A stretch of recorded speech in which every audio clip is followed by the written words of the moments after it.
Salve a tutti ragazzi, oggi abbiamo deciso di farvi vedere come funziona l'applicazione House Party per Fortnite. Andiamo subito a vedere.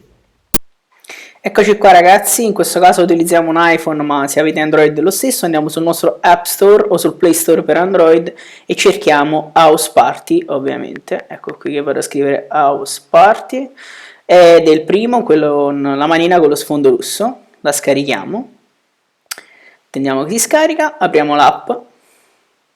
Eccoci qua, eccoci qua, eccoci qua. App aperta, ovviamente dobbiamo registrarci, quindi andiamo ad aprire Insignia App e andiamo ad inserire tutti i nostri dati. A un certo punto ci verrà chiesto il numero di telefono per mandare il codice di conferma, eccolo qui. Andiamo a mettere il codice di conferma che ci andrà ad aprire definitivamente l'applicazione. Fatto questo, si aprirà in automatico la connessione con Fortnite. Andiamo a cliccare su connetti, accetteremo ovviamente e andiamo ad accedere con il nostro Epic ID o con qualsiasi altra piattaforma preferite. Andiamo a inserire i nostri dati e saremo pronti poi per andare ad aprire Fortnite. Ecco qui ho velocizzato per fare prima. Ecco qua, veloce.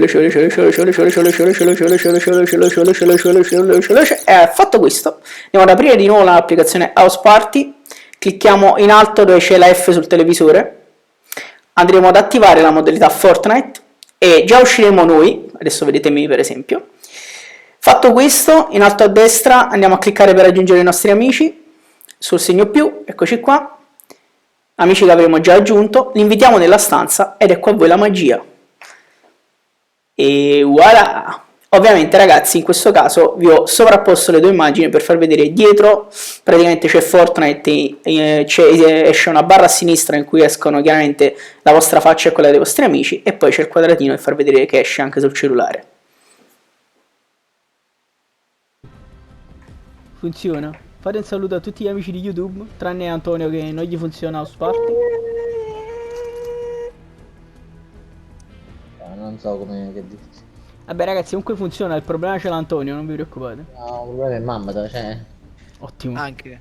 Probabile.